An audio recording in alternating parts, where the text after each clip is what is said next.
You're listening to another great podcast in the MyMac Podcasting Network.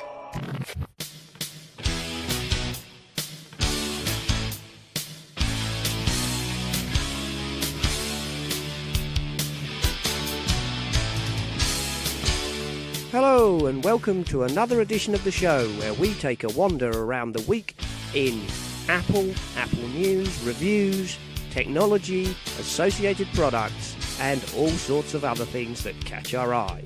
This is another episode of the Essential Apple Podcast.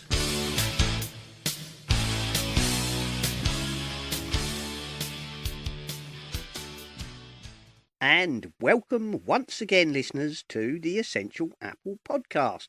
And this week, Mark is here, and we have a special guest. We have Jeff Carlson, who is an author of several Take Control books, a photographer, and regularly writes for publications such as the Digital Photograph Review and Macworld. So, welcome to the show, Jeff. Hi, thanks for having me on. Yeah, no problem. And how are you, Mark?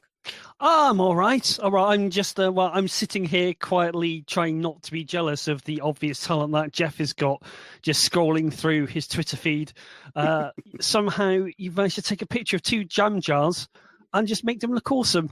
I wish I had that ability to take such an innate object and just make it look and go, how the heck do you do that? That one especially was I mean, okay, I will admit that I have some skill because I have done this for a while, but so many times something like that is just pure blind luck. So we have a couple of apple trees in our yard, and a friend has an apple press. So we every year we do some cider pressing, which is great. I mean, it's delicious and wonderful. And so I had these two out, and like the sun broke through the clouds, came through the window, was backlighting those two jars full of cider.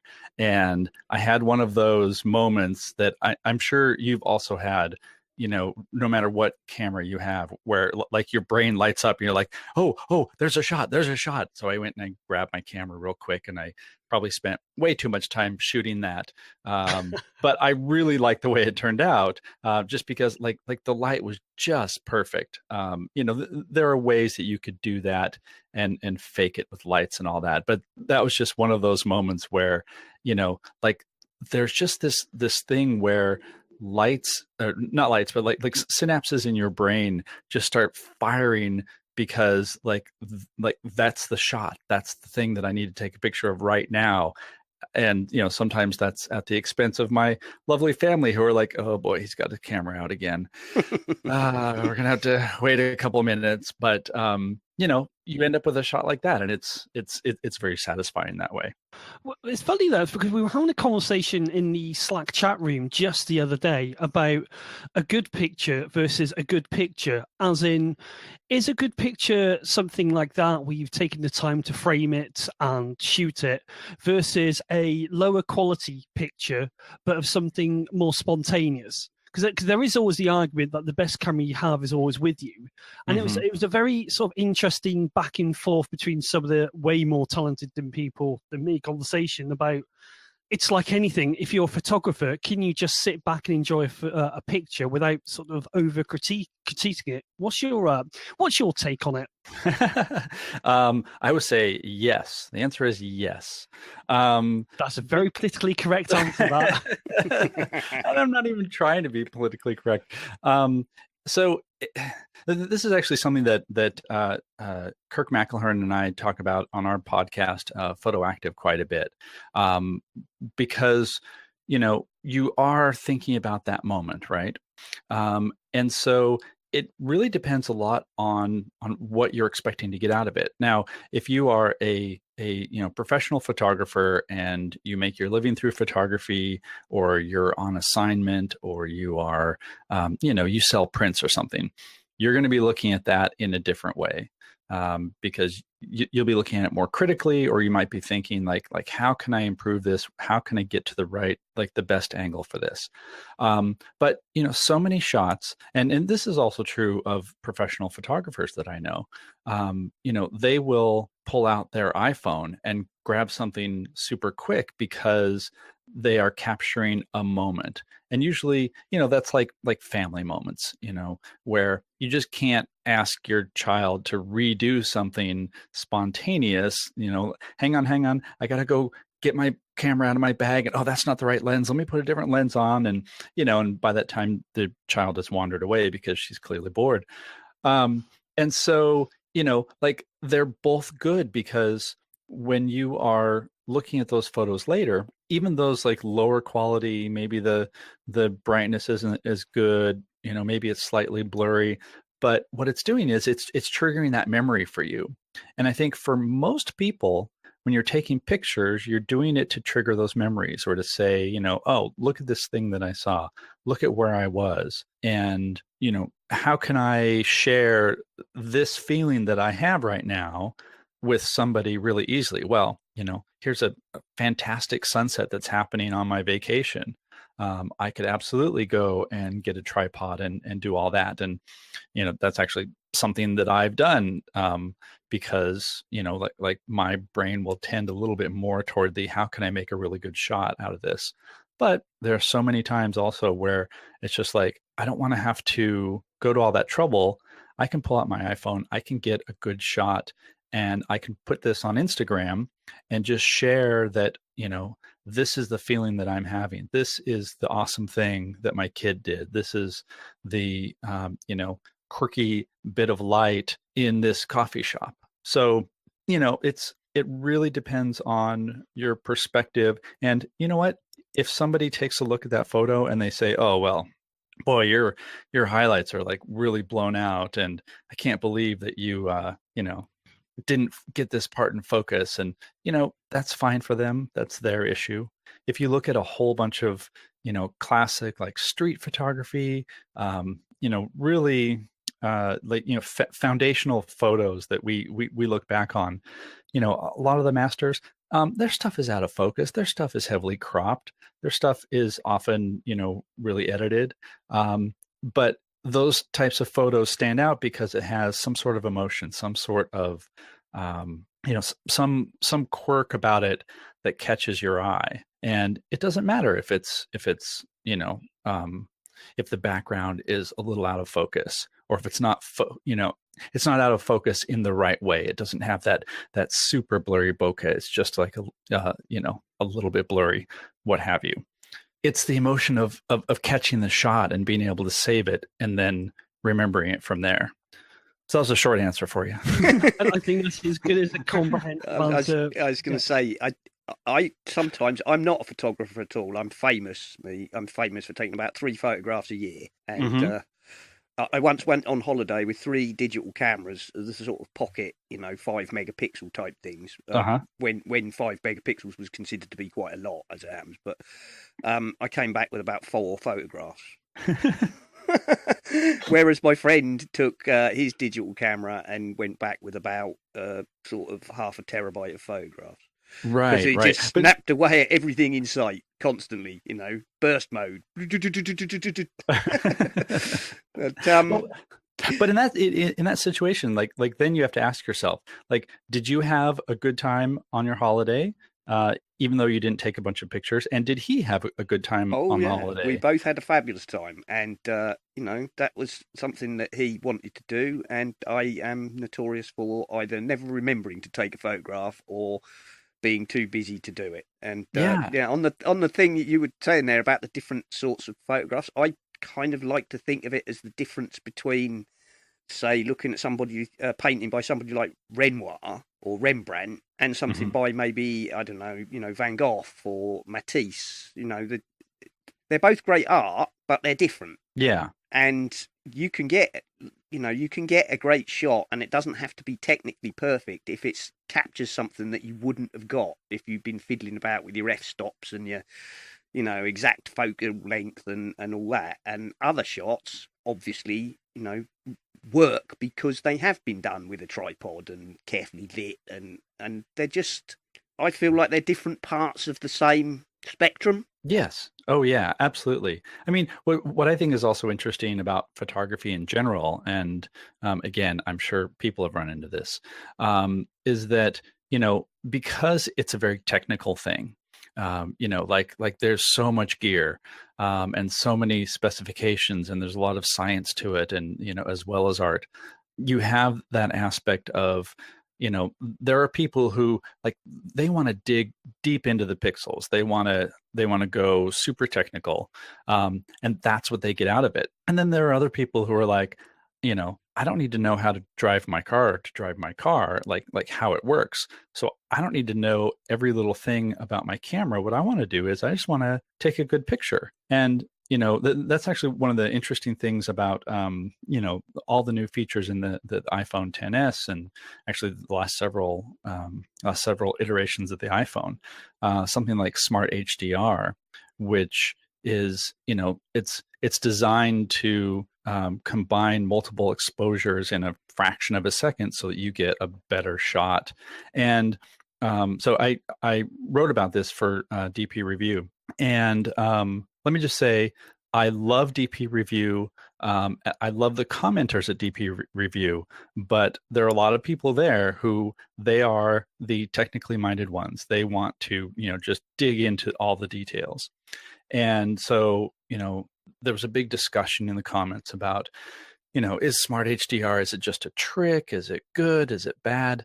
And I think what a lot of people tend to miss is, something like Smart HDR is completely designed so that somebody who knows nothing about photography can just pick up their phone, take a snapshot, and get something that would be better than doing the same thing with a smartphone, 3 or 4 years ago. Yeah.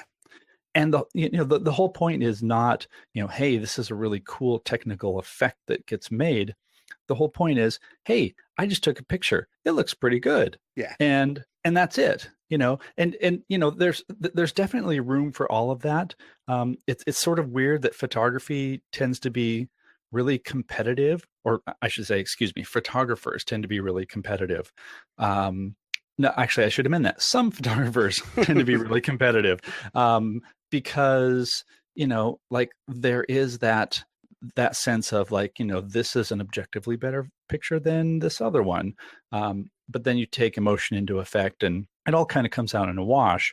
But one of the things again that Kirk and I are trying to do with our podcast is, give voice to a lot of people who like they just want to go take pictures because they realize they like taking pictures, and they don't want to, know everything about it. And hopefully we're, helping them learn new things, new techniques, like, what is HDR, and, let's talk about, depth of field and stuff, but without requiring that you need to go and get a degree in photography to do it. Yeah, very much so. I mean, my daughter, Ruth, who's in the Slack as Cutie Melon, most of the people, she occasionally does a little segment on here where she'll review something or whatever, but she is quite keen on photography, and she definitely has an eye, as she takes photographs.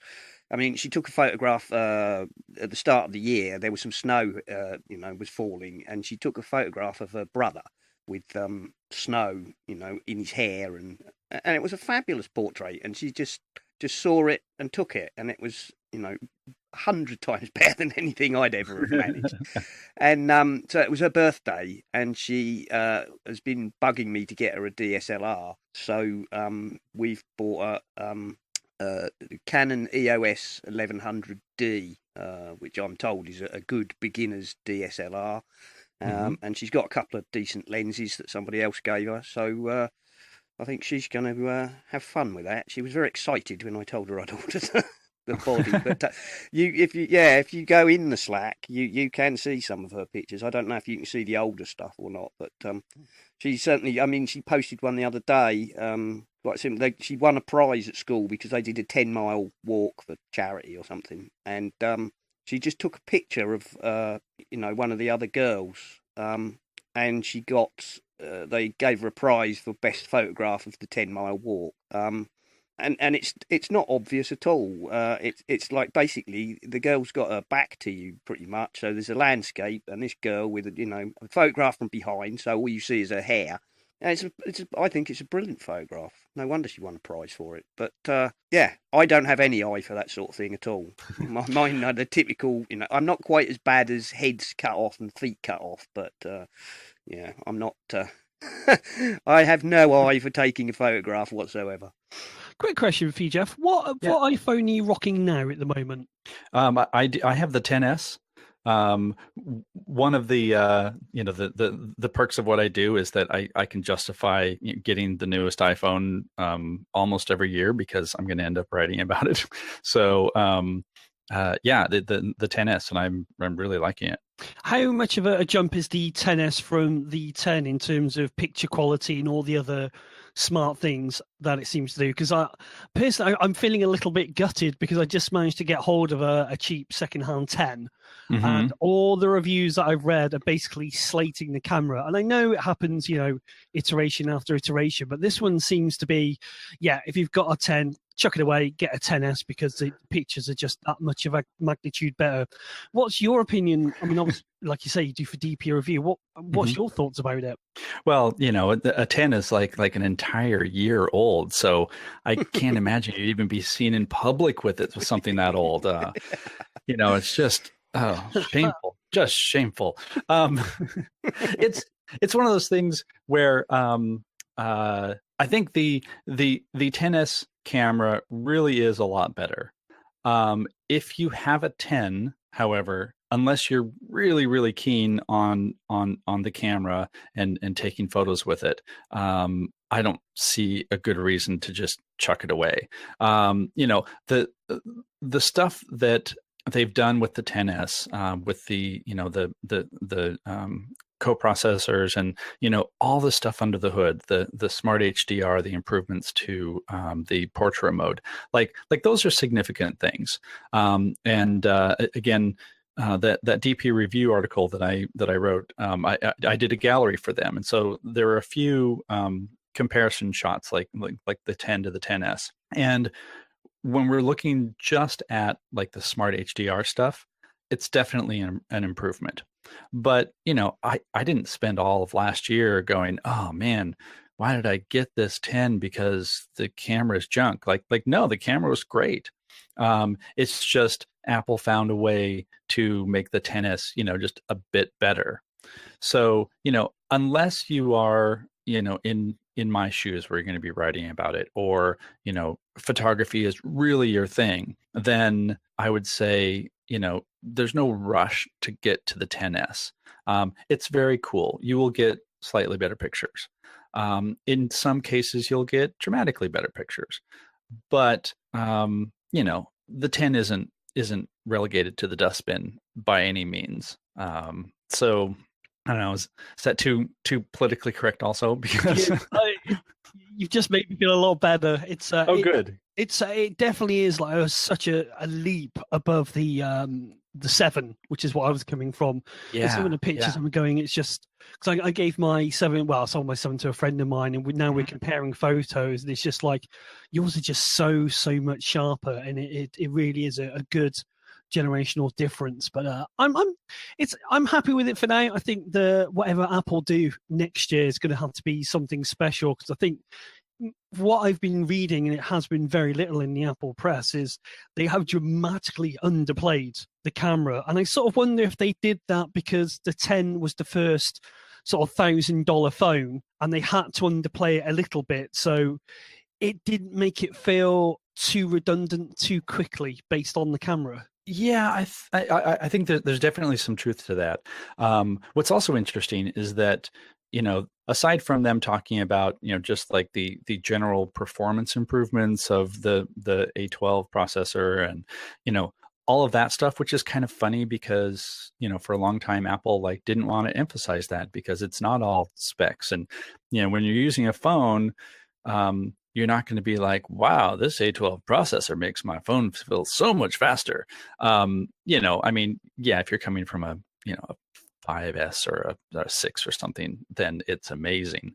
And so they lean more heavily on the photo aspects of it. And so it's kind of interesting that I agree that they didn't. Sorry, I agree that they undersold the photo aspects, even though if you go back, like the photo aspects were also pretty prominently put forth. So with smartphones in general, the cameras have become the like the thing to fight over, the thing to say, hey, yes, our phone runs web pages and it'll do all sorts of cool things, and here's AR, but look at the camera, because the camera is the thing that really appeals to people's personal nature.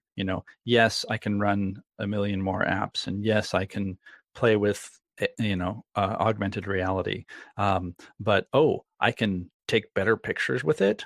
Then yes, that makes me even more excited about it. And yet, to go back to the original point, I think the quality that's coming out of it is better than the way that they've sold it. Another really good example. So because of all this computational photography that's going on, the processor is doing a whole lot of work, and it's blending exposures, and not even just in the smart HDR, but in just every regular shot, the phone's processor is doing a lot to create that final image. Well, one of the downsides to that is, in the past especially, you would zoom in on that and it would be very painterly, and not everybody does the pixel peeping, where they're opening up an image right away and tries to see everything really up close. But if you did even a little bit, then some of that quality kind of falls away. So the images are really good when you're looking at it on a phone or sort of at arm's length. You give it a whole lot of scrutiny and they're like, not so much. I think that they've done a really good job of improving that with the XS, because I think what it is a whole bunch of algorithms for reducing noise. And they've just done a better job of that, so that when you take a picture and you zoom in, you don't get as much of that sort of blurriness. I think that's just a result of the technology and the algorithms and the processors improving overall. One other question I've got, and again, this is from the Slack chat room, is that there was a nice little bit of debate about that iPhone pictures are taken to be viewed predominantly on the iPhone because you've got the True Tone display. Do you venture into actually printing them at all, or are you basically just purely in the digital realm? Because I've always wondered, because it looks different, because the display is calibrated to make the picture look good, does that necessarily make it more hard work if you want to put it into the printing realm? And I know, Simon, you work in printing, so you're probably way more qualified for this question than I am. Yeah, go ahead, Simon. Well, I was going to say the one thing that I find in my work is that we get a lot of stuff, in newsletters and not professionally produced material, but like school magazines and whatnot, where they have a lot of colour photography quite often, and obviously most of it is digital, whether it's taken with the DSLR or whether it's taken on a phone or whatever. And the biggest thing we find is that the gamma is usually too dark. They're like they're like half a stop underexposed for print, as in, if you look at it on your computer screen or you look at it on your phone, where it's backlit, it looks lovely and vibrant. But when you go, bearing in mind that the CMYK printing process is a much smaller gamma anyway and cannot reproduce all of that vividness, which means all pictures, when printed, have a tendency to become a bit more dark. But yeah, we find, that people are placing pictures, and somehow it's like, are you not actually looking at this on the screen, in your layout app? Because, can you not see that it is underexposed? And I'm pretty convinced, I'm not a super technical guy on that front, but I am convinced that it's because people are taking photographs, and looking at them on backlit LCD, or OLED panels, where they look fine. But when I pull them up on mine, which is obviously, calibrated as best I can to somewhere near what you'd actually likely to see when you print it out, they're too dark. So, if I spend a lot of time doing anything on people's photographs, it's usually, brightening the midtones and giving the gamma a bit of a push to brighten it up. Yeah, I'm going to sort of betray my photographic bona fides here by saying that I do not print very often, and I should. Like, the left brain side of me is like, oh, you're a photographer, you should absolutely be printing your photos. All sorts of photographers say that. And yes, I will pass along that advice, and I will be a hypocrite and say that I have not printed very much of my stuff recently. But I think what you're saying is absolutely on the mark, because everything is backlit. I also think, going back to the resolution issue that I mentioned, seeing everything on the iPhone screen, everything's going to look really sharp, even on a iPhone XS Max device, which is bigger. Everything's going to look really sharp because it's on a relatively small screen.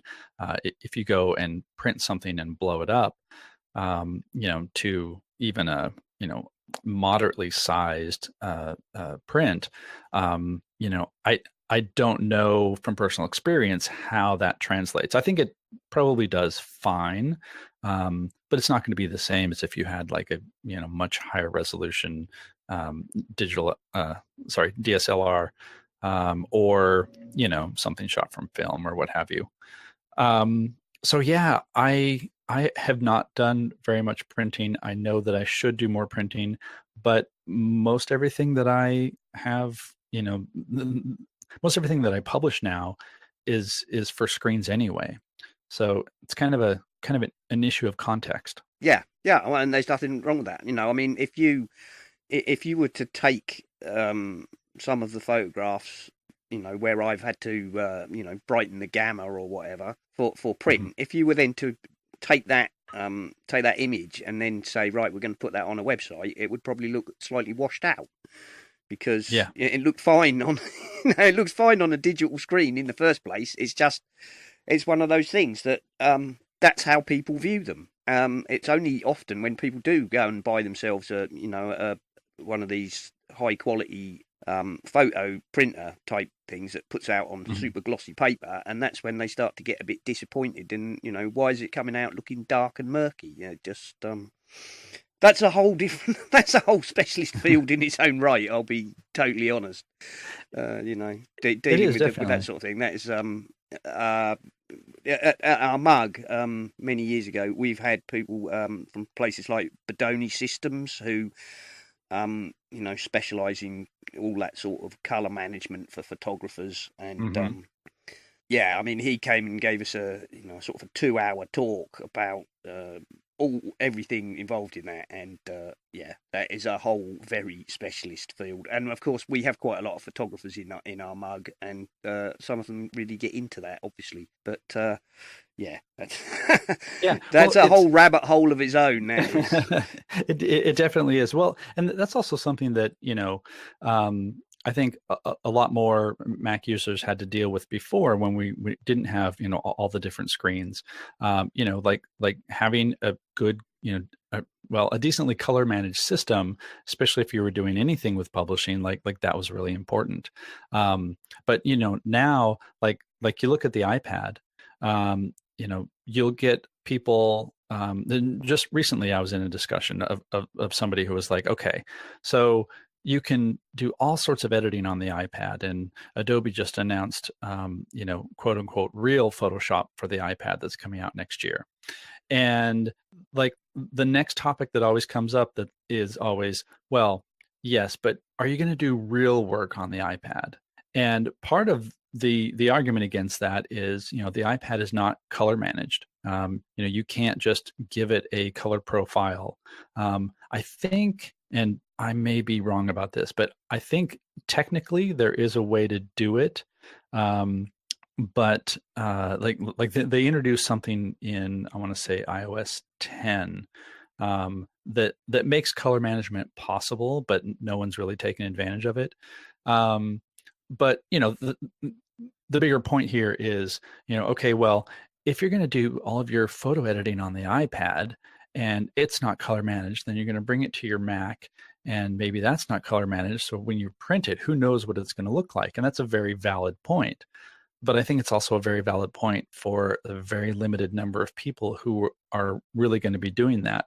And for those people, they have systems in place so that they're going to do editing on an iPad. I actually do a lot of editing on my iPad in Lightroom Mobile. But if it's going to sort of go beyond just, hey, I want to do a little bit of correction here and there, then I'll, sync it to my Mac and do sort of like the final bits there. And I think people who are involved in publishing and printing, they have the systems and the knowledge to do that, to like take it that next step and say, okay, well, maybe the iPad, oversaturated the colors, and so I can correct that here. There's a place on our podcast we talked to a guy named Michael Rubin in a recent episode, and he owns a place. I'm not trying to give him an ad or shout out here, but he's a really interesting guy who started a business called Neo Modern in San Francisco. And what's interesting about that is, like, you can go in and take iPhone shots and they will edit them and print them and frame them. It's like really nice service, but that's because they really know what they're doing. And so you go in there and you say, I've got this great picture of my family and I want to put it in a frame, and they know how to deal with iPhone photos or DSLR photos. And that's not something that most people are going to deal with, or if they are, they're going to go somewhere or they know somebody who has that knowledge to kind of push it that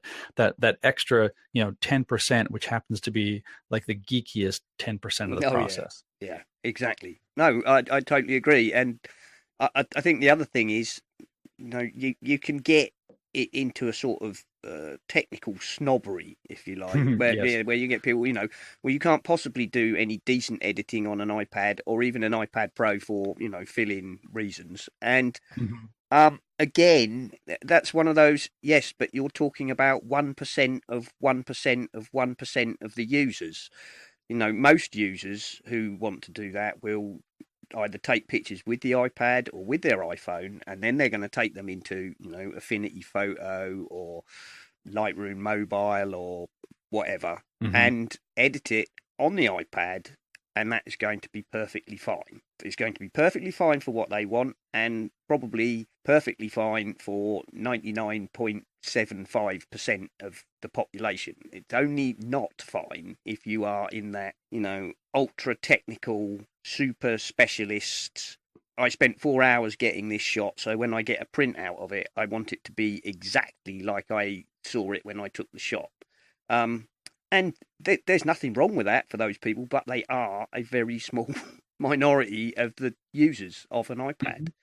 I just think sometimes, in the same way as, the iPhone is a perfectly good camera for what it does. I think Alistair in the Slack said his biggest complaint on reviews was where people were saying the camera on the iPhone, this iPhone, that iPhone, is fabulous and it's amazing. And he said that if they could just put in brackets for a phone, he would be perfectly happy, because he says it is an amazing camera for a phone, but it is not an amazing camera when put up against a high quality DSLR.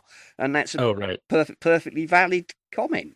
I think I totally agreed with him on that. You can say everything you like, all the things you said about the fantastic computational photography work that Apple have put in, the neural engine, all that, and it produces fabulous photographs for a phone. And that's that's it. There is nothing wrong with admitting to that.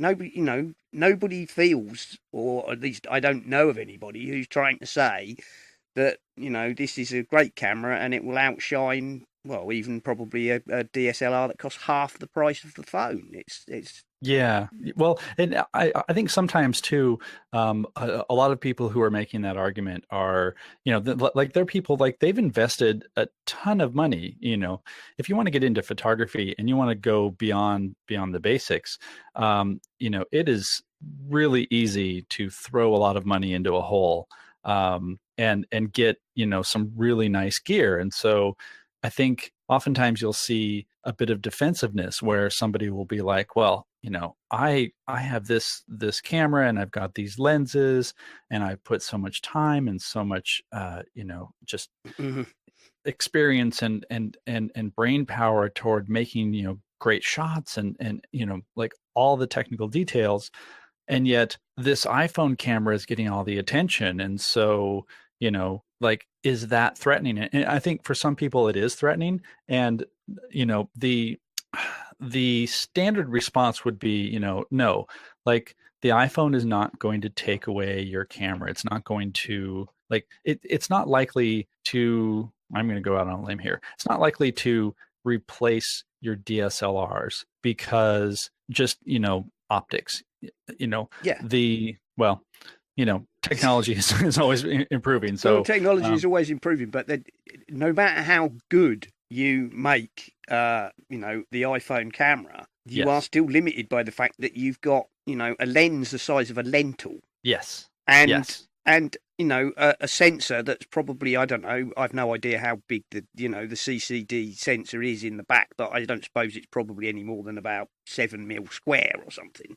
right. And you get a DSLR and you've got, you've got a lens, that's probably 1.5 inches across and full focal length, and you've got you've got a sensor on the back that's probably what, I don't know, 100 mil square or something, hmm and Yeah.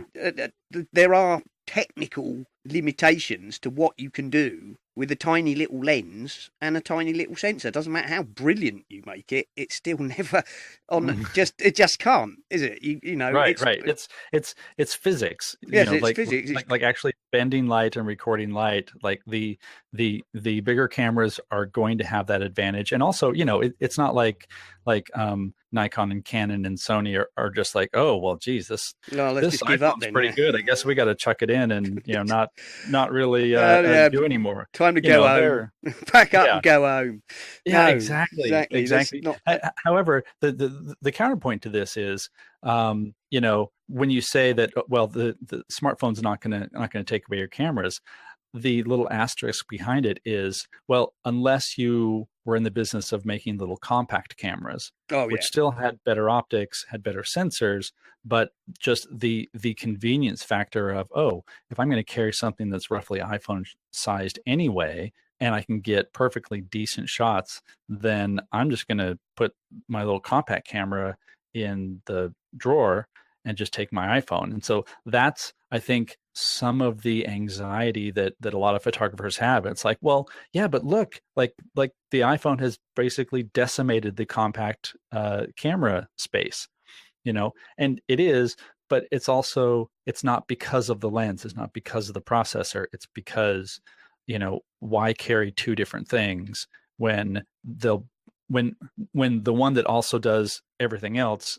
Can take a perfectly does good photograph. Yeah. exactly, yes. And I think one of the things I always think about that is, in the same, yes, it has. It's destroyed, cheap pocket cameras for exactly those reasons. And as you say, it's not going to take away your cameras, double asterisk, unless you want it to. Because Right. if you're interested enough in photography to want to own a DSLR, then you are interested in that for its own sake, and therefore the phone is never going to replace it. But for tens of thousands of people whose only photography really is, everybody say cheers at Thanksgiving and get a shot of all the family round the table, or oh, let's take a photograph of the kids running into the sea at the beach, then of course it is, because for that reason, it's another thing they don't have to worry about. They've got their phone and therefore they have their camera, and that's that's fine. One of the things that is, I think, really interesting about this whole sphere that we're talking about is, and this also goes back to your daughter too. We have more people who are, taking pictures with their phones. Billions of pictures being taken every day. Maybe not billions, at least millions. And those people who, probably would have no interest in doing more with photography, but a lot of people are. And so by taking shots that may be technically inferior in many ways, they are learning a lot of the photography foundations like composition and light and being able to look at a scene and see what's interesting about it. And I think a lot of people who are, I don't have any data on this. Maybe it exists somewhere, but my gut reaction is there are probably a lot of people who, get the photography bug by taking pictures with their smartphones, and they realize that, oh, I can spot like this really beautiful composition of these flowers or what have you. And that leads them to think, oh, hey, I kind of like taking pictures. And then they look into maybe getting a mirrorless or, going full bore. And what's great about all of this, and this is going to sound very sort of like I'm up on my high horse and isn't art a wonderful thing for society, but it's the, once you start taking photos and you start taking photos in a more deliberate way, and that can be, just not solely taking snapshots with the iPhone. You see a sunset and you're like, oh, that looks really great. And you take a picture and then you're like, oh, but you know what? It might look better from this angle.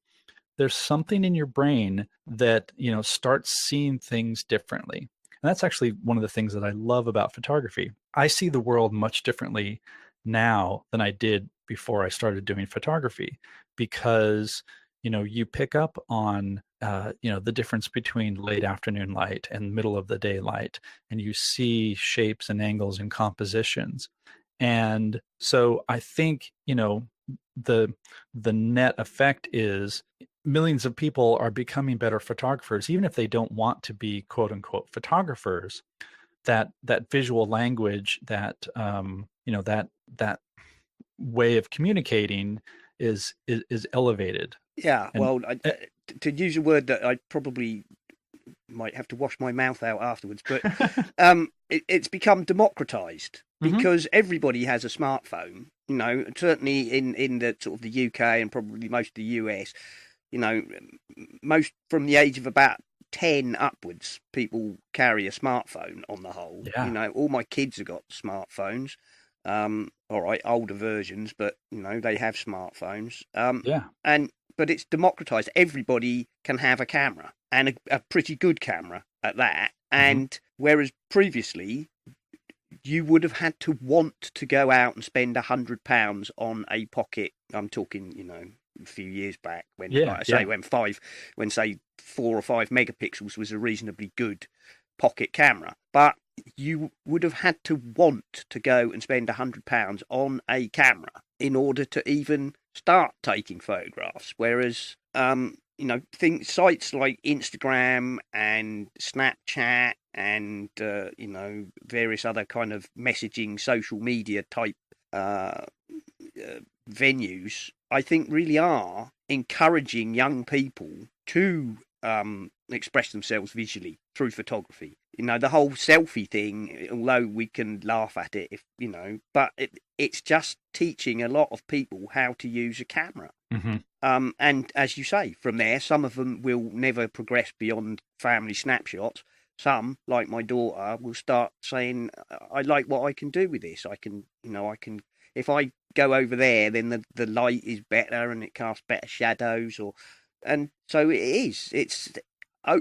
is opening up photography in many ways to everybody. Right. And it's also, I'm sorry, go ahead. No, I was going to say in ways which, when I grew up, just wasn't really available, because you had to become interested in photography and be prepared to spend a moderate amount of money to even get started. Whereas, all right, you pay a moderate amount of money for a smartphone, but everybody, it's become like having a pair of shoes, really.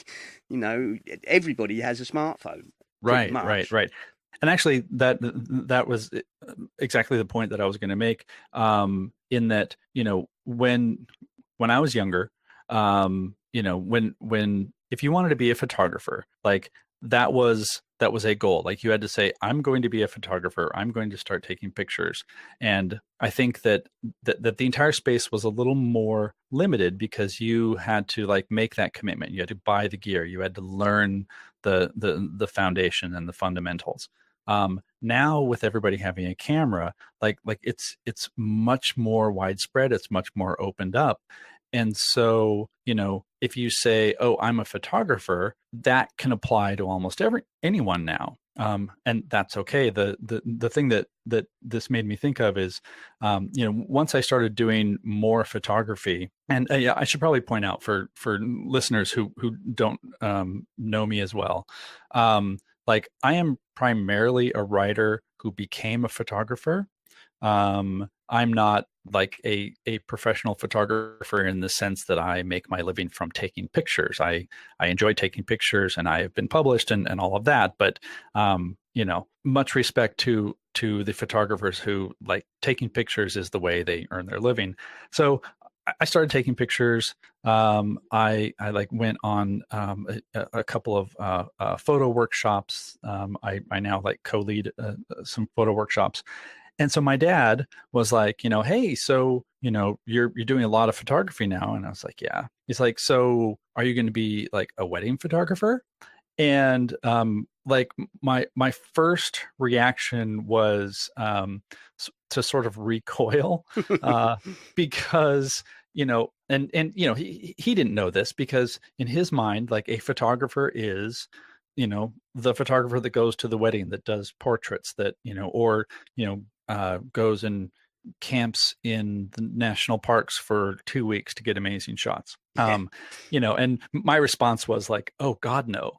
Like the degree between, what I do and being a wedding photographer, like there's a giant chasm there. Like I know the basics, but, I have a huge amount of respect for wedding photographers because like that is a different beast. That is something where, like you need to know specialized technical knowledge. You need to know really well how to work with people, how to, find angles, how to be in the moment. Like you don't get the luxury of, say, a landscape photographer where you go and you show up and you wait for the sun to come up and you look for angles. Like you got to be on your toes all the time. Yeah, and it's so like in a similar vein, I'm always amazed by like sports photographers. Oh yeah, yeah, man, have you got to be totally sort of split second timing brilliant to do that? Right.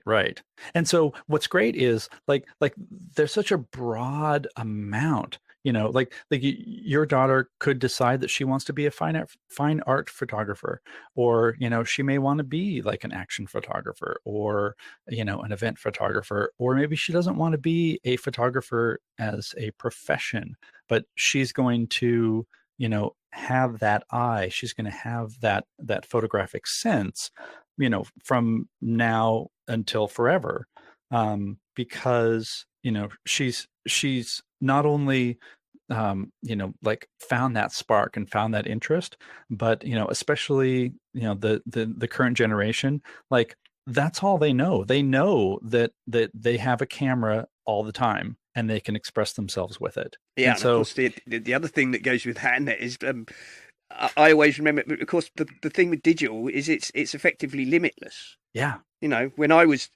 young, even if you were lucky enough to have a camera, you had 24 shots. Right. And it cost money to get the pictures back. So you had to be very careful. And so you were always, I must be really careful to make sure I get a shot that's not wasted. Right. Whereas, now you can whip out your camera and you can take 100 shots. So you can experiment to your heart's content at no actual cost. Right. Which is, fabulous. It allows people, I'm sure, to explore their creativity much, much more.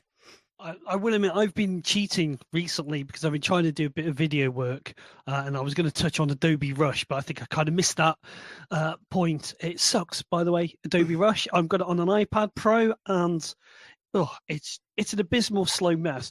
But Oh, really?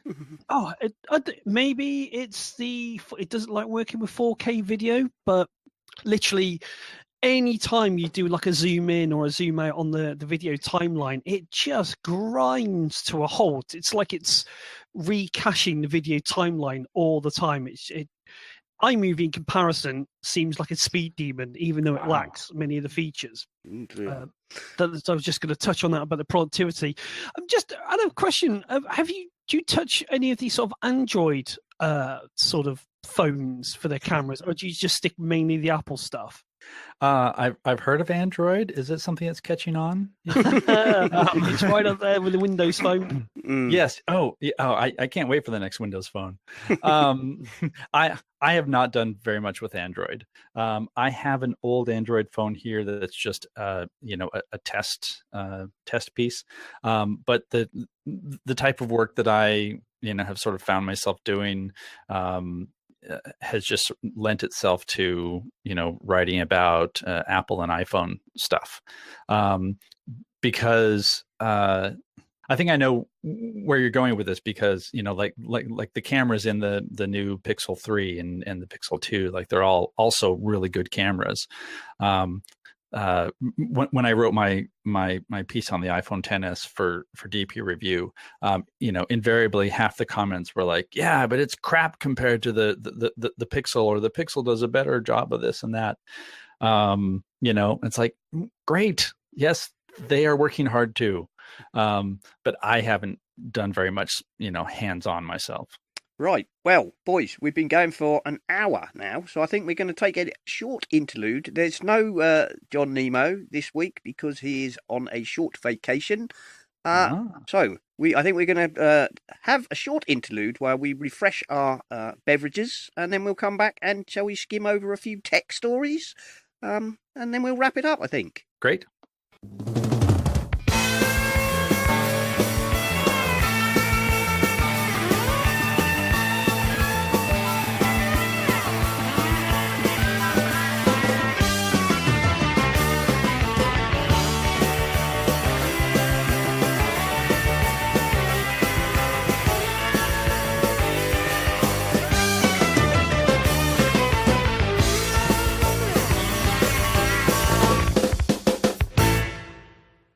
Well, that's it, people. We are now refreshed with fresh hot beverages, and we're going to move on to a couple of stories.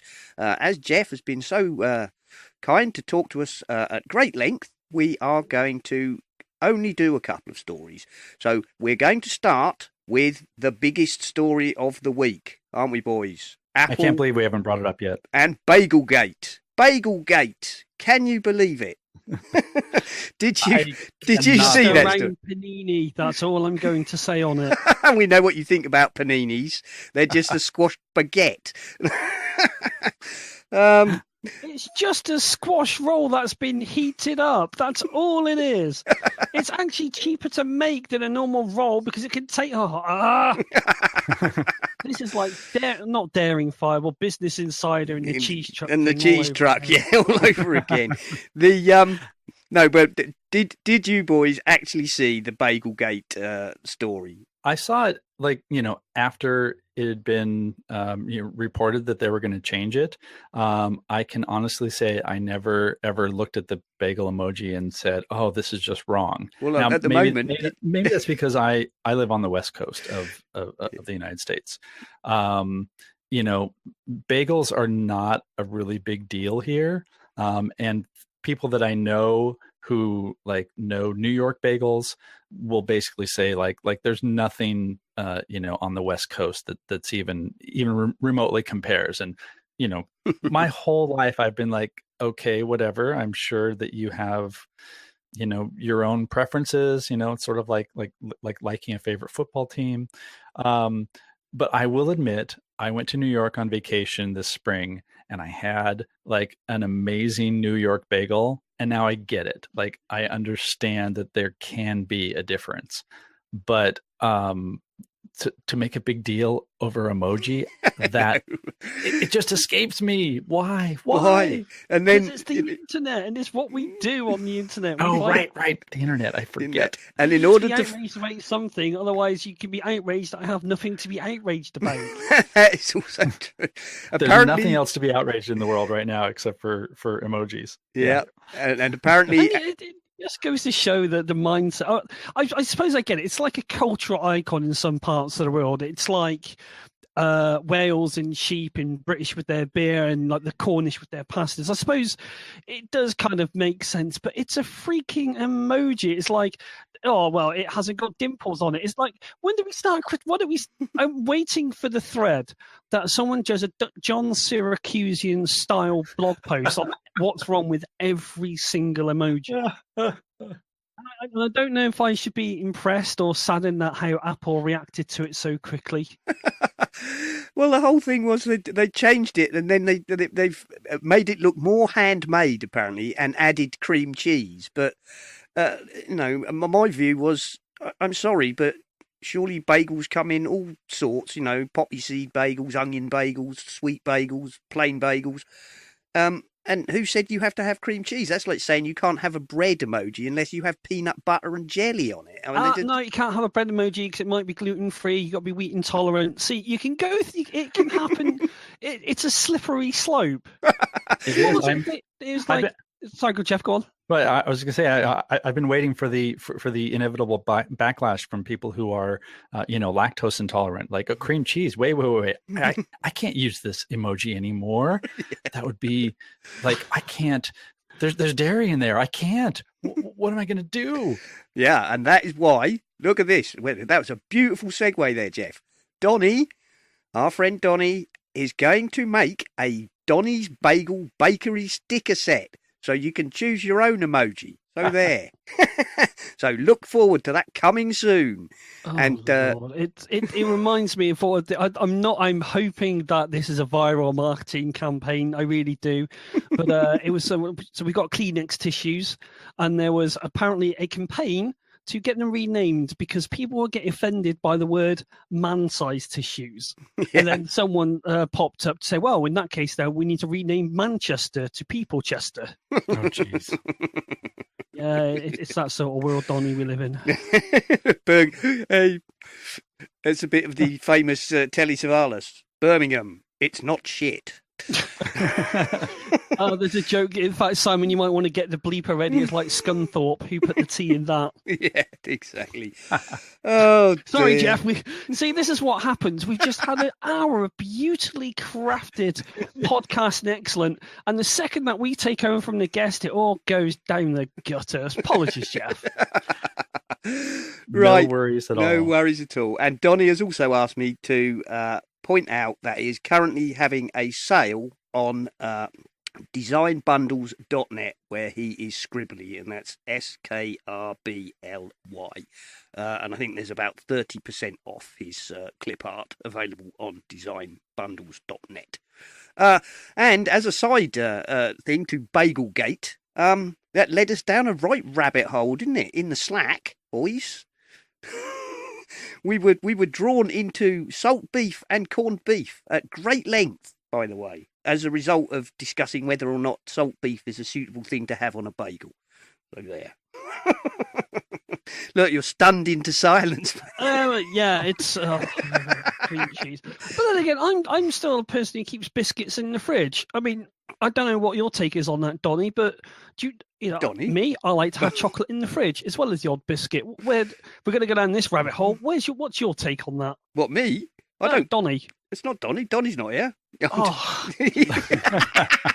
Why am I thinking? Oh, because we were talking about Donny. Too late. No, I should have started drinking. Sorry, Jeff. I do apologise. It's because that's because I was talking about I know Donny. What it is, and I do apologise very sincerely, Jeff. Is because he's infected me with this stupid fishing game that I've been absolutely addicted to for the last couple of weeks. So it's like anytime I'm in the Slack, all I can think of is the moment that Donny said about this horrendous fishing game. So I do apologise, Jeff. Well, anyway, come on, look. Aside from Bagelgate and the corned beef gate in the Slack. There was another little story. Which I suppose we ought to mention, and that is Apple have apparently announced that there's more in the making special event to be held on October the 30th in New York. So, what have we got to say about that then, boys? So they're saying that there's going to be more emojis. They're making more types of emojis. I reckon, yeah. That sounds amazing. Let's go. Yeah, definitely. Well, I mean, they should have used it for the last event to add something a bit more interesting to it. The last event did seem very repetitious. Just repeating the same things over and over.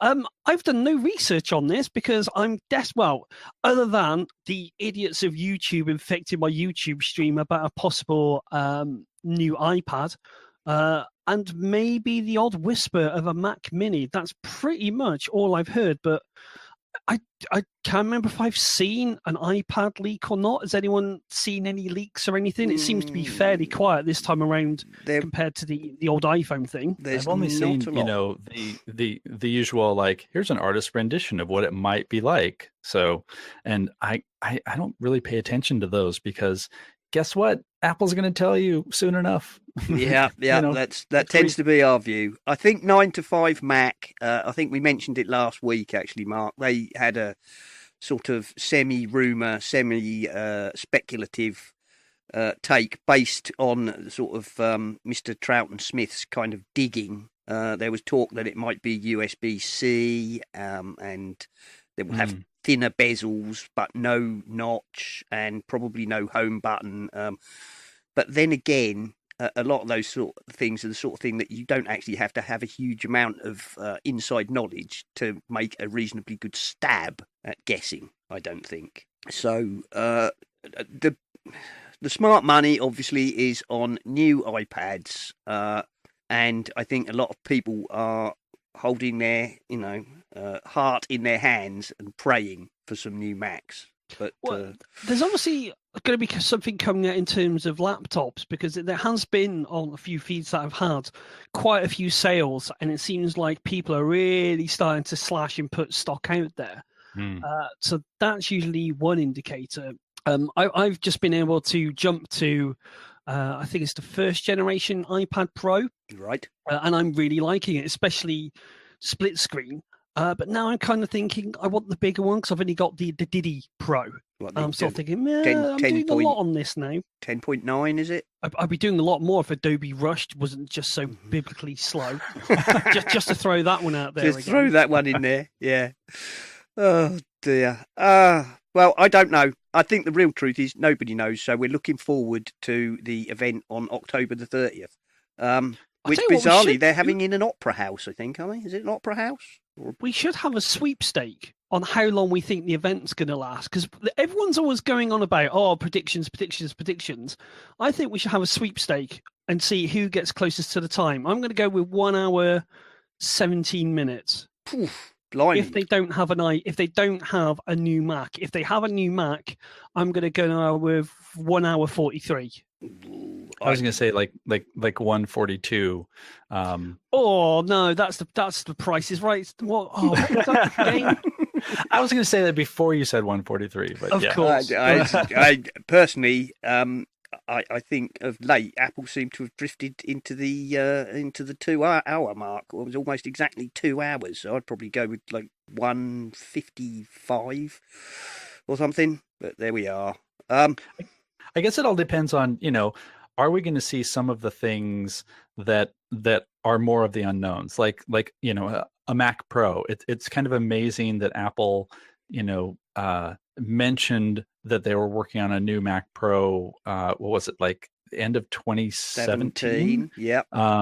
And there's still been nothing. So, are they going to release something, or at least, tease something? Because it seems, the weird thing about Apple these days is just how long they're taking between some of the machines, like the Mac Mini. It's been what, 4 years now? Since the last update? It actually crossed the 4-year anniversary. Yeah, the other day. And they're still selling it with that same exact hardware. Like they never even nothing, not upgraded a spec, the processor or anything. Spec bump, nothing, which is terrible, really disgraceful. So I don't know. I would expect, because they said the Mac Pro was going to come in 2019. Now we're getting quite late into 2018 now, so I would probably expect to see at least a teaser. The Mac Pro we've got now, I seem to remember they teased some months before it was available. Mm-hmm. Obviously, of late they've seemed to have taken to doing that with various things. Although, of course, the air power has become currently vaporware. The Mac. It depends. Apple seems to have sort of really gone with this high-end only approach, and the Mac Mini. I'm trying to work out what era the Mac Mini sort of came along, because it was supposed to be, for what I gather, the affordable Mac, the one that you could pick up in hushed tones, use with all your PC parts like your keyboard, your mouse, and your monitor. Well, the original, and away you go. The original was what, G4? The original. Sorry, say again. You're quite quiet there, old chap. I said the original was a G4, I believe. Yeah, and then it just sort of stopped, and I don't want to say it's a sign. Well, actually, was Steve still around when the iMac? When the Mac Mini got updated? Yeah, I think so. I'm pretty sure. I hate saying that. It's like, because we're in Tim Cook's era now with Apple, well and truly, and it's just sort of.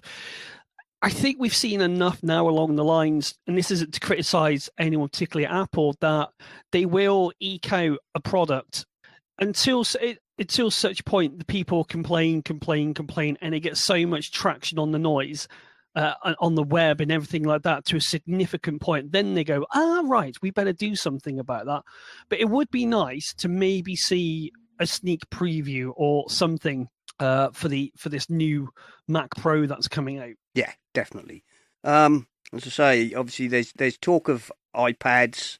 There's mutterings about a possible laptop, and obviously I think a lot of people are praying for a Mac Mini and probably news of the Mac Pro. But until it comes along, we're going to have to wait and see what happens, aren't we? Yeah, well, it's also interesting that something like this, Apple has really stuck to a fairly consistent schedule. So it's like, are they going to at least bump up the specs for the MacBook Pro? Yeah, probably. But that's not really exciting. So what else would they be doing an event for that, other than for the marketing purposes of saying, yes, we remember the Mac still exists. Stop bugging us about it. But, then there's that other half that says, okay, well, maybe they'll do something new. Maybe it'll be, new AirPods that do something. Well, yes, please. Else, something that we can't even dream of. And I'm a longtime Apple fan. Obviously, I've been writing about them forever. But there's also that part of me that's like, well, most likely they're going to do, 70% of what we expect, and 30% of just boring stuff like, hey, let's talk about customer satisfaction. And there might be like 2% of something really new and interesting. And we're always hoping for the new and interesting. Like that's, what are they going to, is the Mac Mini going to become this totally different thing? Is your Apple TV actually going to be the Mac Mini, which is actually going to be, the HomePod? Is it, and all those like ideas swim through your head. You're like all these things that they could do because we look at the technology they have. Oh, look, listen, what? And then the announcement is like, we've got faster MacBook Pros. Yay! We've got iPad Pros that are better. Thinner. And you're like, oh, well, that's good, but it's just not as exciting. And it's what you should have been doing. Yeah. It's kind of nice to know that, in a way, Apple doesn't jump on every single revolution of Intel processor just to give it a spec bump, because the OS is, I think, Mojave. Is it Mojave or Mojave? Mojave, apparently. Mojave. The new operating system. Even on my, what have I got here? Let's have a look at the old Mac Mini. On a late 2012 Mac Mini, it's going like the clappers. Unlike what was the previous one? Unlike High Sierra, which was just a big bog. So it's nice that they're sort of relying more on. It reminds me back of the olden days, like on the Amiga and the Atari, where you didn't have, you bought a computer, that was it. You were stuffed for about 3-4 years, maybe 5, before you'd get and the next one. Not like now, where it's like every 6 months. So I really sort of like the old school feel of them really trying to eke out as much as they can from it. But it's like when they start doing things like, yeah, it's a spec bump, and we're going, well, we've kind of been waiting for that. All we can do is have the sort of Apple faith that when Phil Schiller comes out and goes, right, we've waited because of this, and explains it to us all, we'll all go, yes, of course, that's why you kept us waiting. We all knew that. Well, and remembering that they're doing this stuff every year, and most of the big advancements, like that's like a 4 or 5 year roadmap to get there. And so we forget that like the iPhone XS, like they would have had to start working on this 3 years ago for the chips and all definitely. Of that. And so like when you look at it objectively, it makes sense that, okay, having better specs, like that's great. And, somebody who is upgrading to a MacBook Pro that maybe they've been holding off, maybe 3 or 4 years, and they're going to get a new model, and that's going to be a great update for them. When I bought my 2016 MacBook Pro, I had a 2010 MacBook Pro that I had squeaked out everything that I could from there. And so when I upgraded to my new one, finally, it was amazing. It had like really good Bluetooth. Can you believe that? And all sorts of advancements are like, oh, okay, like this is a great jump. But most of the year over year isn't that exciting. And yet, because of so many years of Apple just doing extraordinary things, we're all wondering, like, okay, is this going to be the year that they announce something that's just going to melt your face off? Indeed. Because they have done that occasionally. And so you're like, oh, well, maybe this is going to be the one. Maybe this is going to be the one. And usually it's not. But then, within 15 minutes, I swear, of every Apple announcement event, somebody puts up an article that's like, well, the rumor is that next year it's going to be blah, blah, blah. Oh, God, yeah. And then you're like, okay. Well, now I'm all excited about that. And, the hamster wheel just keeps rolling and rolling. 10 things Apple must do. Oh, shut up. Good God, it's like having a steak and going, well, it's like going for a 3-course meal, and before you've even got to your main course, you're thinking, oh, what am I going to have tomorrow? Yes. Like just enjoy what you've got. Just let it. It's like a wine. Let it breathe. Just enjoy it. I think one of the notable features that I would like, and it would sort of sway me to get to upgrade any of my systems, would be to get a newer Mac with a newer Bluetooth stack, so I could use the old watch to unlock my Mac. And I know, in the world of things as it is right now, that's a complete first world dream. It's like, say, I just want to be able to sit next to my Mac and let it unlock with my watch. That's one of the features that excites me the most, and it's such a small thing. You have got this on your website, Jeff, which ties us in nicely. A small article about some of the things that you really like in Mojave. What's been some of your Mojave highlights, without giving too much of your article away? Well, you know what? It is a lot of those little things. Like, for example, like, honestly, unlocking my Mac with my Apple Watch happens several times a day, and half of those times, like, I have a little internal giggle that's like, hee, I didn't have to input my password. And it seems like such a silly thing, and it's not it's not something that is essential. Like, I need to ditch all my hardware so that I can get this one feature. And yet every day it's this great little convenience. So then that's not Mojave specific, but just, like that's a really good example. I am embarrassed to say I really like the new stacks feature on the Finder, because I have had on the desktop. I've had desktops that are just a complete, bomb went off, debris strewn mess. Yep. And I have I'm going to sort of pump myself up here a little bit. I have on occasion gone and cleaned my desktop because I know that it's not useful to have such a dirty desktop. But to be honest, what I would do is I would create a new folder that says old stuff and just chuck everything else in there. I probably have like 4 levels of those that I'm not going to admit in public. Wait, I just did. Yes. And so even though my current desktop was not that bad, I actually did do some real cleaning.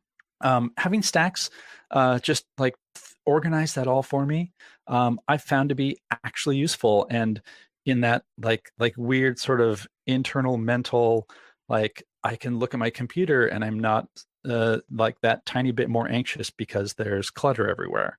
I am by no means a fastidious, neat person.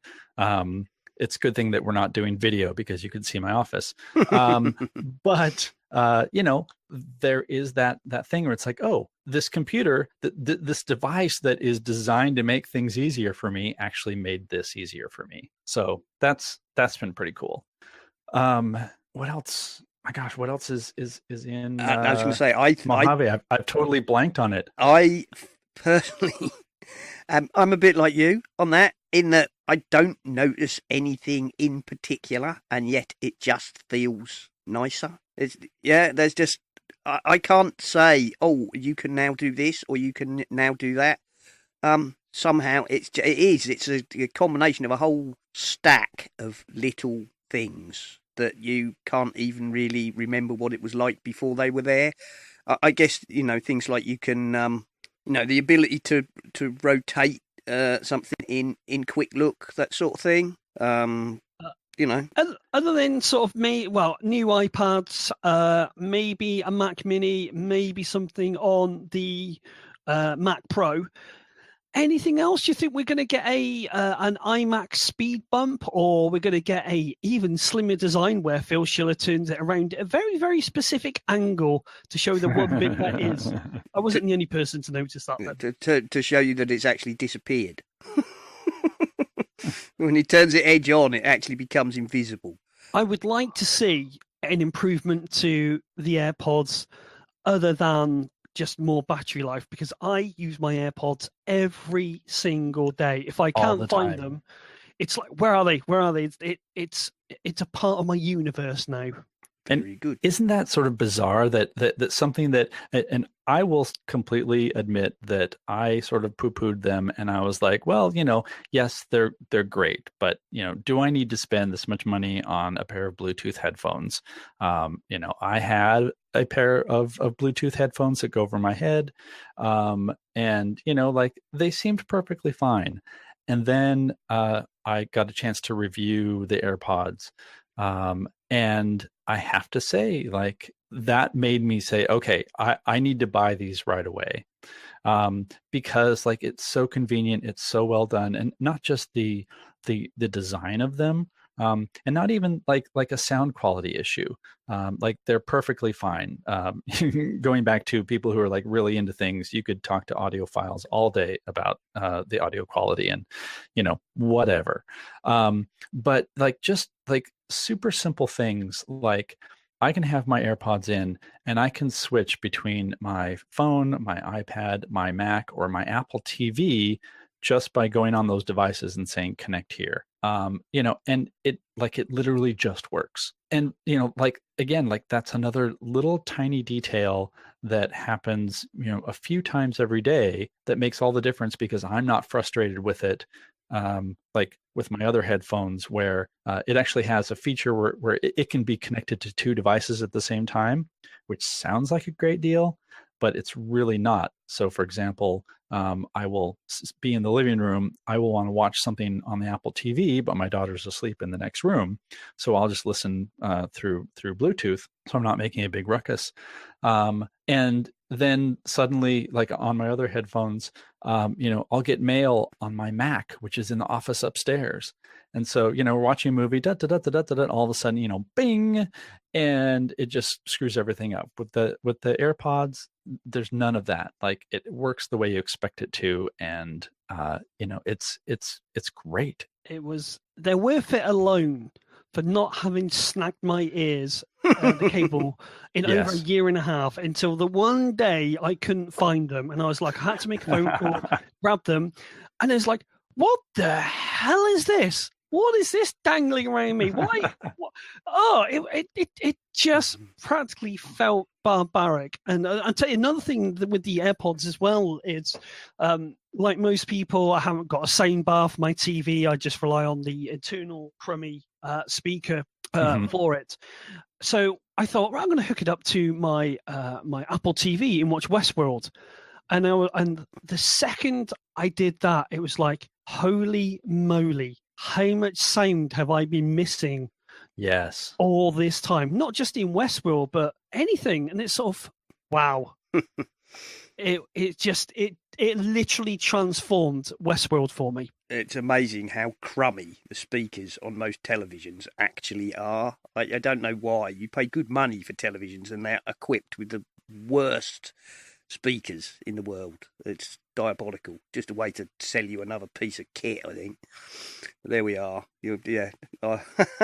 Totally true. Right, boys, we've been going for quite a long time, so I think I'm going to do two quick mentions, and that is we've worth a chirp from Mac Jim, which is Lexar have launched a new jump drive fingerprint secured USB flash drive with 256-bit encryption.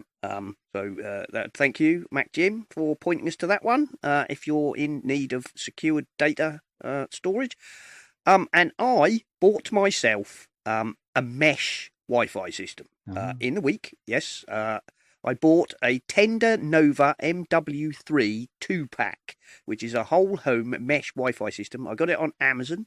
It was £70. And I believe it's $70 in the US, and it contains two little white plastic boxes.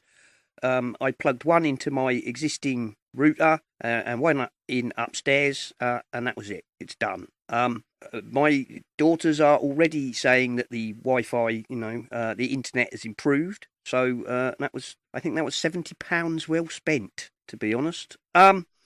Well, actually, I didn't pay £70. I paid $63 because at checkout they presented me with a just click here to get another 10% off. There we go. I will say that Tender themselves put a little note. If you have fibre broadband of more than 100 megabits per second, you should probably buy the more expensive MW3 set. But I don't. I only get 64 megabits per second nominal. So I'll let you know next week if it continues to be excellent. But there we are. Just thought I'd mention those. Right. Shall we wind the show up, boys? Yeah, because I need to go and make food. And actually, Jeff, we haven't asked this question yet. What time is it over there? It is currently 10:18 in the morning. Oh, and hang on, you on a Sunday or a Monday? No, Sunday. Yeah. Right, just checking. You can never tell. So, right then, Jeff, this is where we usually ask you to promote your sites, wares, social media presence, and anything else that you wish to, promote. Absolutely. So the best place to find me is on the web at jeffcarlson.com, and that has links to everything. But things I would love to point out, I mentioned the Photo Active podcast. Give it a listen. And I've written several books for Take Control. Love being a part of Take Control since the beginning. My most recent is Take Control of Your Digital Storage, which talks all about, hard drives and SSDs and Apple file system and NAS devices, like that whole realm of how do you deal with your storage? And then on the photographic side, I've written Take Control of Your Digital Photos and Take Control of Lightroom CC. Otherwise, you can find me on, on Macworld, DP Review, and I'm currently working on a book on Luminar, Skylum's Luminar, for Rocky Nook, and so that'll be coming out. I'm not sure when it's actually coming out. It's sort of depending on when Skylum gets their next releases out. Well, that's excellent. That's excellent. I will say to our listeners, the Joe Kissell 30% offer is still in effect. So if you want to get hold of Jeff's books, go and purchase. You can either use the code Essential Apple at checkout, or from the show notes, you can click the link which will automatically apply your discount, and you can buy Jeff's books for 30% off. So thank you once again for that, Joe. Yes, there we go. I, of course, am on the Twitters as @Serenak, and that's SERENAK. The show is, of course, Essential Apple. All our stuff is over at essentialapple.com. And that's probably about it for this week. Mark, you can be found, of course, at Ocean Speed, can you not? Yeah, at Ocean Speed. I am working on another YouTube video, but Adobe Rush kind of killed my enthusiasm this week. iMovie won't let me do a picture-in-picture just to highlight something, which is all very, very nerdy. But yes, you can get me on at Essential Apple on the Twitter. I do keep an eye on that. At Ocean Speed, if you want to see what I'm up to in my own weird little world.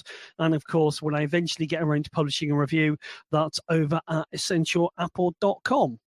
Fantastic. I will say this is a little bit of a personal coup for us here at Essential Apple, but I have secured an interview with Tim Baharin of Tech Pinions and Creative Strategies, and I will be talking to him on the 31st of October, which by pure chance, because Apple hadn't announced their event when he made that appointment with me, but will be the day after the Apple event.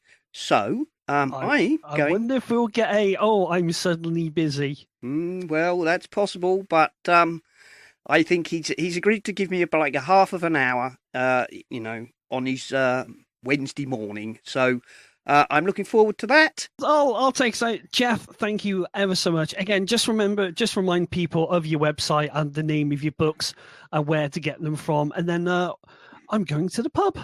That sounds wonderful. Thank you so much for having me on. Again, that's go to jeffcarlson.com. I'm on Twitter at Jeff Carlson, Instagram at Jeff Carlson. I was fortunate enough to snag that early on. And going to a pub sounds good, even though it's 10:30 in the morning here. Maybe I'll it's always 5 o'clock somewhere. Yes, that's right. Let's get out of here. Once again, Jeff, thank you ever so much. I've certainly learned a lot. It's got me fired up to try and not make all of my pictures look purple or completely blown out. And yes, I will be following you back on the Twitter, sir. Thank you. Fantastic. All right, let's get out of here. Cheerio. Cheers. Cheers. You've been listening to the Essential Apple podcast, and I'd like to say if you enjoy the show and would like to support us, feel free to go over to the website essentialapple.com and you will find links to both Patreon and the Pinecast Tips Jar, where you can make a donation towards the costs of the show, or even if you're really keen, you could set up a recurring payment. And thank you very, very much to all the people who already do support us. We really do appreciate you very much indeed. This show is, of course, part of the My Mac Podcasting Network, where you can find a variety of other shows like the My Mac Podcast with Guy and Gaz, the G-Men, Tech Fan with Tim and David, the Nintendo Club podcast, the geekiest show ever, the Three Geeky Ladies, Bart Bouchot's and his wonderful Let's Talk Apple, and possibly some more that I've forgotten. So why not go over to mymac.com, take a look at the available podcasts, and take a listen.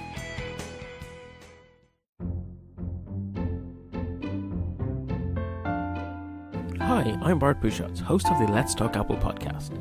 Every month I gather together a panel of Apple followers and we digest the month's Apple news. Our aim is to step back and take a 40,000 foot view of all things Apple. We're the perfect complement to the many great daily news shows out there. Listen and subscribe at www.lets-talk.ie.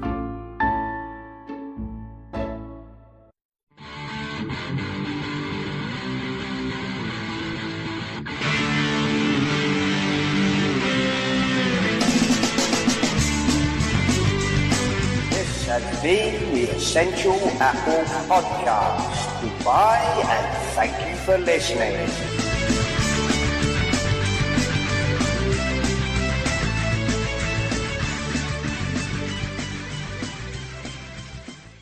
Yeah, I was just thinking about what you said about HDR and stuff like that. And it reminds me of a story about a film editor who does color balancing. And it's a sort of gadget where you've got 3 ping pong balls in front of you. And you sort of twiddle and adjust them to get the right sort of color balance. And this guy was so good at his job, it would take him about 30 seconds or something like that, just to sort of, get it looking right. Mm-hmm. And then people would be amazed, oh, well, that's easy. It's only taking you a few seconds. And when he'd do this on purpose, he'd go leave the room. People then would have a tinker with it. And then everything would end up purple and off color. And suddenly, oh, no, it's not that easy. And it's exactly what happens with me in HDR photography. I take a picture and it just looks blown out of its life. Yeah, well, and, HDR is also one of those things where you can get great results, but it's so easy to just get terrible results too. Although I will say that I've played with the new Aurora HDR a little bit. Yeah. And actually, so for the most recent episode of our podcast, we talked about HDR. And so I wanted to show like an example of what not to do. And I will say, to their credit, I had a hard time making a photo look truly terrible. I take that challenge. I will take that challenge, sir. It's I mean, because the early days of HDR, everything was just really garish and overdone and overblown, and like it was just bad. And I'm glad things have pulled way back into what I think should be the point of HDR, which is we want to improve it by expanding the dynamic range, not we want to show every little detail that is in this picture that really should just be in the shadows. Yeah, I've seen some like that where they're like so HDR'd, it's I don't know, it becomes completely unreal, doesn't it? Because your brain looks at it and says that can't be. Right. You cannot see that much detail in the shadows if you can also. They're just, I don't know. They look almost to the point of being like those sort of photorealistic pictures that people, who are very skilled can produce. And I don't have a problem with HDR. I think used correctly, I think it's brilliant. I think it's a fabulous development if used with like most things, used with moderation. Yes. Too much Definitely. of anything will overcook it. It's as simple as that.